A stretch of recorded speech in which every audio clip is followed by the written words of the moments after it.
Good afternoon, everybody. Thank you for staying on and hopefully listening to me and enjoying what I'm about to say. I am Tim Radcliffe. I'm the Net Zero Food Programme Manager for NHS England, and my session is about looking at the link between the food standards and net zero.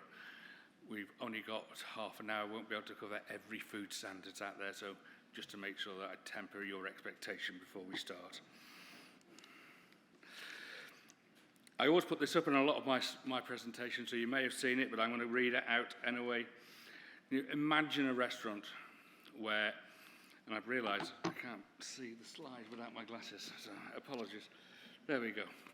Imagine a restaurant where you have 1,000 people must be fed at once, where your kitchen is half a mile away, where your chefs cannot season the food without written permission, where half your customers feel ill and none of them want to be there anyway, and where menus must include options to satisfy dietary, medical, ethnic and religious demands, and where 66% of your diners are between 65 and 90 years old, and where your budget for a 3-course meal and drink is £2.49.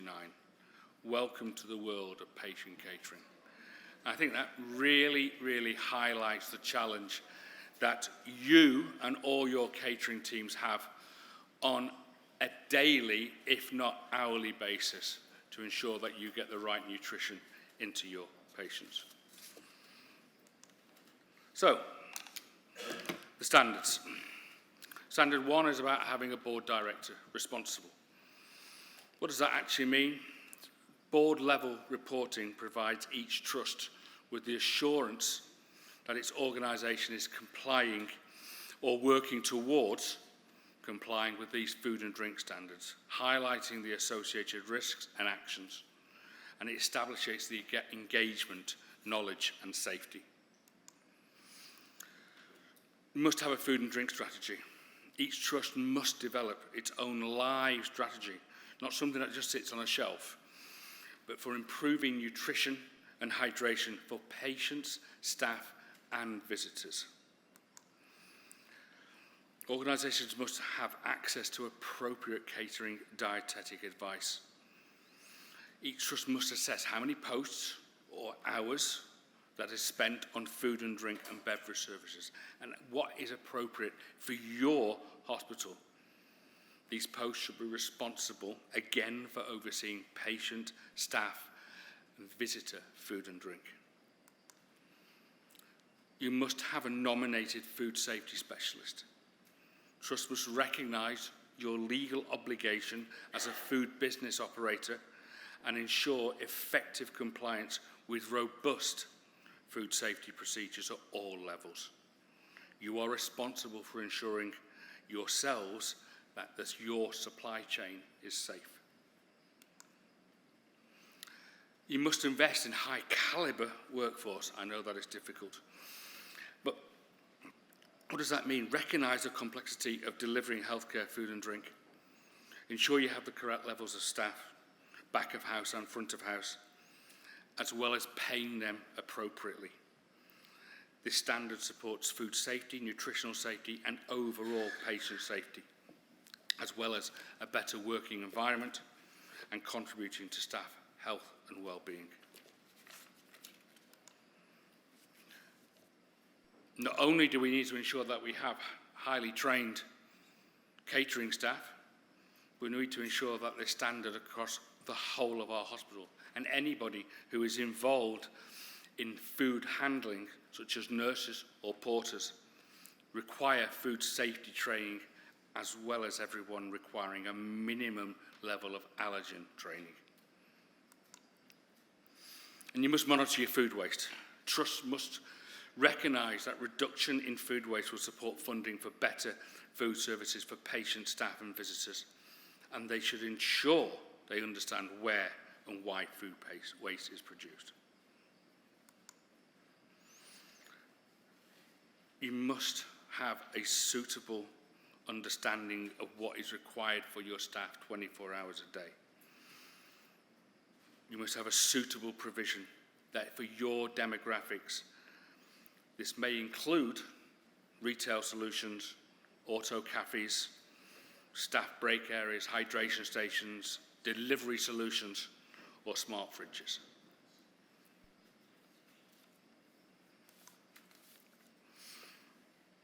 Standards. What is the point? Why do you need more regulation? You know you do a good job. You do a good job. You know you do. Why do we need it? What is the point of them? Patients. We need to put patients at the heart and centre of everything that we do.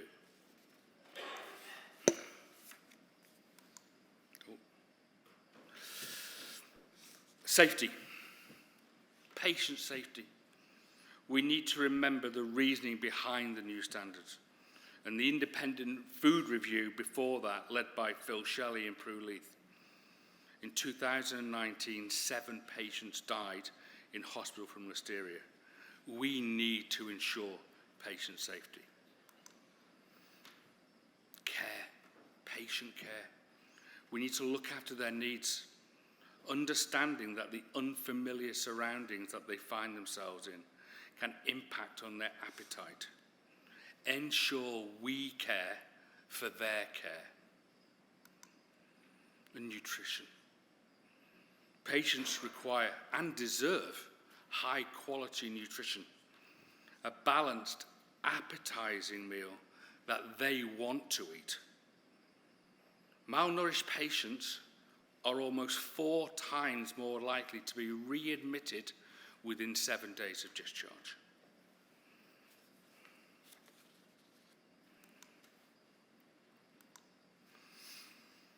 Patient care isn't just about medicines, bandages, treatments, and surgical procedures. It's about nutrition and hydration as well. There are hundreds of expert catering staff in every hospital. They may not stand at the bedside, but every day the fruits of their labour arrive on the ward to nourish, to cheer, respecting their dietary needs.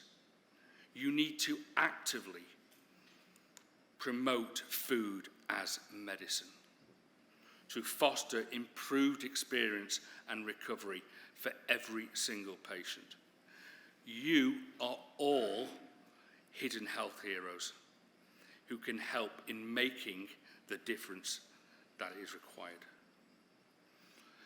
So, turning to net zero, there's a quiz. I hope you were paying attention earlier on today because the answer was given away. So, 1%, 16%, or around 6%. Does anybody want to volunteer an answer? I'll pick on somebody, Mr. Shelley. 6? Around 6%. There we go. It's not enormous, but it's also not insignificant. So we're working in that relatively small but not insignificant part of the carbon footprint for the NHS, aiming to cut those 6% emissions that are associated with food and catering services across the NHS. It's doing this by focusing on promoting healthier, lower carbon diets. That's those that are high in seasonal fruit and vegetables, beans and pulses, and other lower carbon sources of protein, and also by minimizing food waste. And we're doing this not just because of the carbon, but also because of the financial and health benefits to the service and to the patients that we serve. A couple of points to illustrate this. The government's Eat Well guide recommends a diet high in fresh fruit, vegetables, and a broader range of proteins, including beans and pulses. The guide also recommends a reduced amount of processed foods and also those high in sugar, salt, and fat. An analysis from the Carbon Trust shows that eating a diet in line with the Eat Well guide will really help in lowering the environmental impact on the current UK diet. It will also lead to a lower instances of things like cancer and heart disease. Healthy, nutritious food has also been shown to improve key clinical outcomes for things like reduced complication rates, length of stay, and readmissions, while malnutrition is linked to adverse outcomes. And from a food waste perspective, while data is patchy here, RAP has estimated that around 20% of the food purchased in the healthcare sector could be wasted. So cutting food waste brings clear opportunities to help the NHS cut costs and help on its way to reach net zero carbon. What and how much we eat directly affects what and how much is produced. We therefore need to consume a more sustainable diet, diets that have a lower environmental impact and are healthier. Furthermore, as major purchasers of providers of food catering services, you have an opportunity to put sustainability at the heart of your work. So that should include reducing waste, embedding high standards of farm and food production that reflects UK standards of production, and reducing your carbon footprint, making your catering contracts accessible to small and local businesses. So, our net zero commitments are key ones. Looking, a few of them include National Lower Carbon Recipe and Menu Bank, developing a food platform, a one-stop shop for guidance, documentation and recipes, digital patient ordering to assist in getting the right meal to the right patient every time. Data collection, gaining quality data and acting on it to provide evidence-based guidance. The nature of the net zero agenda is that we must do something and we must do it now. The conversations have begun and the impetus is everyone in this room to take forward. So our focus for the first part of this year has been on the National Lower Carbon Recipe Menu Bank, which will provide a resource for NHS staff, easy access to a suite of recipes, and on food waste reduction. What is the amount of food waste? We need a baseline to start with. Understanding why there is food waste. And then look at reducing food waste in procurement, in production, and at ward level. So, I'm just going to move on to that one. So, the lower carbon National Recipe Bank, all these dishes that are in there have been nutritionally analysed by the national dietitian, and they've been tested for scalability by the National Development Chef, Andy Pillity. And they provide solutions for allergens and intolerances while still being lower in carbon. They take dishes from NHS Chef 21 and 22 and will include dishes from the competitors in NHS Chef 23. So these are dishes that have been tested, have been used, and are on patient menus. It will help with seasonality. All these recipes will be able to be adapted and changed and put different produce in there to ensure that it stays seasonality, and also allow you to have flexibility to encompass your own local area and ensuring your local ingredients are on there. I cannot stand up on any stage without talking about venison. I am called the venison man to some people. We need to look at sustainable food. We have a deer population in this country that is 1.1 million overpopulated. We have, in the last year in the NHS, used over 4,500 kilograms of sustainably sourced venison. We only use venison that comes from the forestry of England. which has a fantastic provenance. It is higher in protein, it has a lower carbon footprint, it is naturally organic, and it is lower in price. And where it is being used, you see regularly up to 40% of all patients choosing that dish when it's on the menu. There can't be anything better than the nation's forests feeding the nation's plates. So, standards.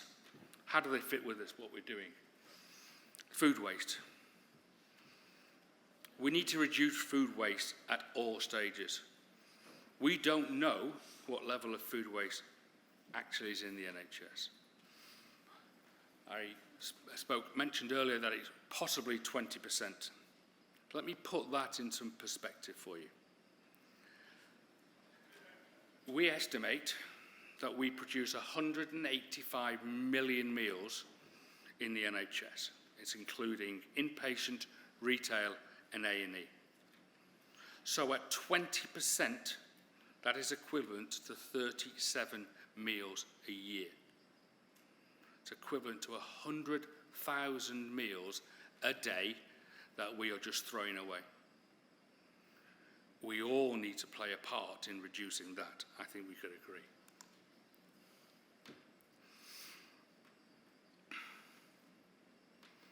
I can be quite controversial around this subject. Waste management is the least important thing in food waste. I know Biffa were on here earlier on. I tried to stay out of the room. But it is the least important thing. And I will highlight that with a great quote from Desmond Tutu, who says, there comes a point when we need to just stop pulling people out of the river. We need to go upstream and find out why they're jumping in. And that's what we've got to do with food waste. It's not about managing what we do with it, it's about reducing it in the first place. So, the food waste. In kitchens, plate waste, and unserved meals at ward level. Prioritising the measurement of it. And the reduction then will follow. You have to understand what is happening on your site. And why should we reduce our food waste? Well, apart from the moral reason for doing it, there's money savings, reputation. You will all get freedom of information requests when your ERIC is published to understand how much food waste you're going to be doing. So that's a reputational issue. And it should free up the funding to have better and more exciting cooking. We don't want to see it just to be part of a CIP.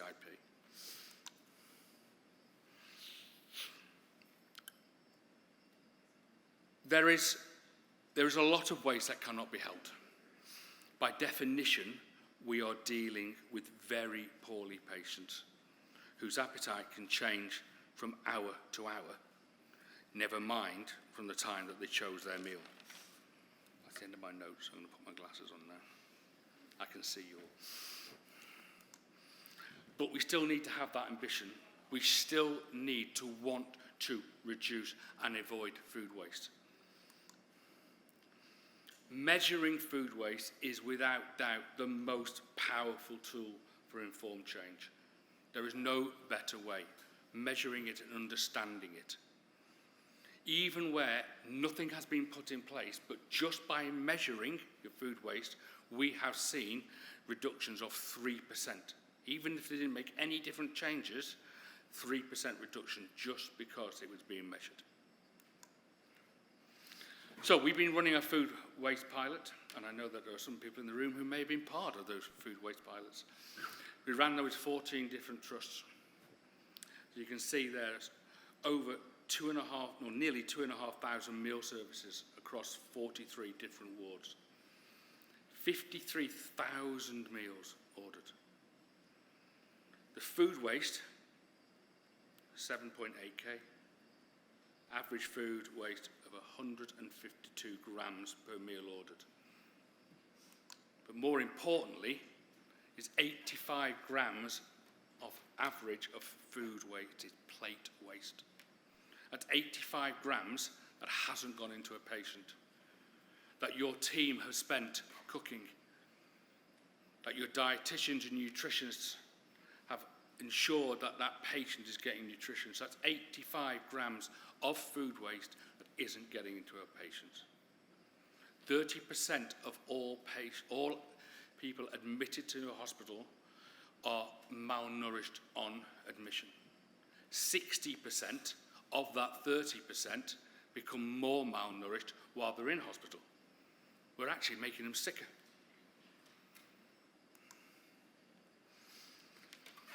So, we sent out a packs, we worked with these trusts, and it was about measuring your food waste on the ward of plate waste and unserved meals. It's a very simple process. A lot of trusts have embedded it as business as usual, some haven't.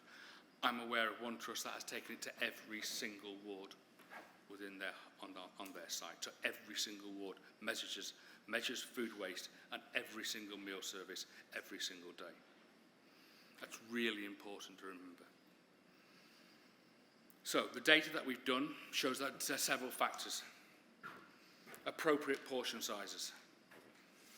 Portion sizes within NHS are generally too large. We see it everywhere. We give people too much. None of us here will eat 3 meals a day in bed and then expect to have the same appetite for a third meal of the day. So we have to make certain we try and get more nutritional density into the dish, but make it smaller, so we still get the food. And where we've done this, we have seen trusts that have reduced their portion size from 350 grams down to 285 grams, and they have increased their empty plates by 12%. More nutrition going into a patient, we're giving them less food. Difficult to think about, I know. Appetite-enhancing crockery. There is nothing worse than eating on that NHS plate where it is grey on the top. It's been stacked for 30 years, been washed within an hour of its life with that blue attractive stripe down one side. Master Chef are taking the rest of them, so we don't need them for next year. We need to change how we give people. We all eat with our eyes. Let's try and ensure that our patients get that same respect. Menu planning. Sometimes we realise, we've seen in the data, Sunday evening or Sunday lunch, the highest amount of food waste. We're giving patients what we've given them for the last 30 years. A roast dinner, 2 lots of potatoes, 3 lots of veg, more gravy you could put in a battleship, and then can't understand why we're throwing away most of that. We're going to make certain we understand and ensure we know what our patients actually want. Patient meal ordering. How many times have we taken a meal up to a ward only to be told and found that the patient's gone home and were discharged 3 days ago? Or that they've moved, they've gone for a procedure, they've gone for an x-ray. Real-time patient meal ordering will allow us to get that to them at the right time. Saves us time. Improved communication. We are wonderful in the NHS at telling everybody what we need to do. You must do this, you must do that. We're not very good at telling people why. Improve that communication. If you are running food waste trials, you're running a pilot. Crikey, really? Okay. Well, there's no silver bullet. There are inventions, all these interventions above can be significant reductions for our food waste. We have run crockery trials with 3 trusts, and we have seen, it was a 12-week trial using the white plates from the NHS, a good quality white plate, and then moving on to a blue plate, and we saw reductions of up to 25% in food waste, just by changing the crockery. There was no difference in what they did, they just changed the crockery. It's a real incredible statistic. So organisations must invest in a high calibre workforce. NHS Chef of the Year competition is a wonderful way to raise the profile of your trust, ensuring that we try to encourage chefs into the NHS, build a story about food, make food a priority within your trust and your boardrooms. Ensure they understand exactly why you need to pay your staff at the right level.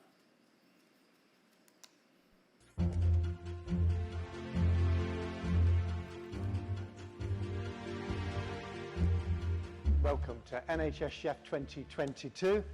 This is the second year and we are building on a phenomenal success of last year's competition. This is your chance to shine. Let's get to it.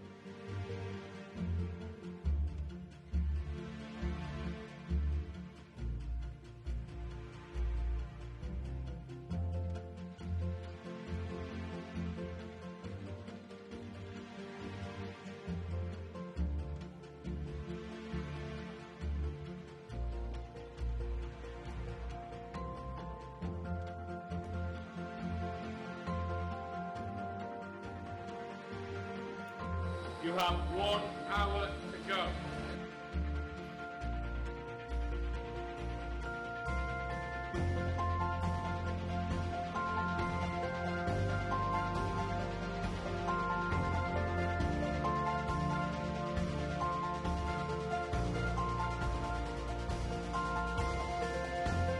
Well done, you're now in the final week 2 of Chef 2022, and it's amazing, you guys have come this far because I've seen your journey. So let's get cooking.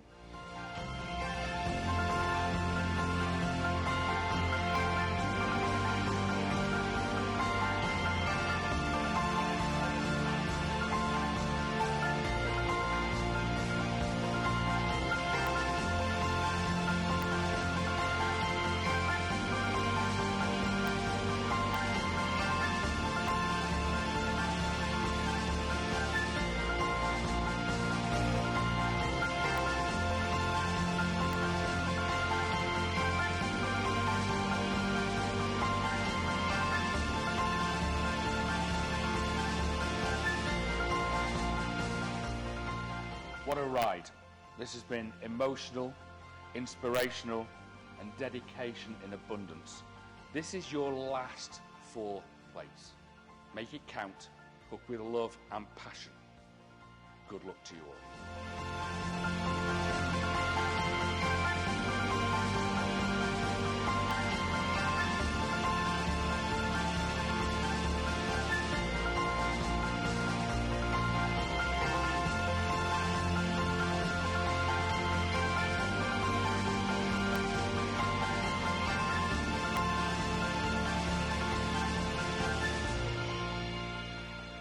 Today has been, as it has been forever, has been incredibly close. And the winners are going to be Stepping Hill Hospital, Stockport.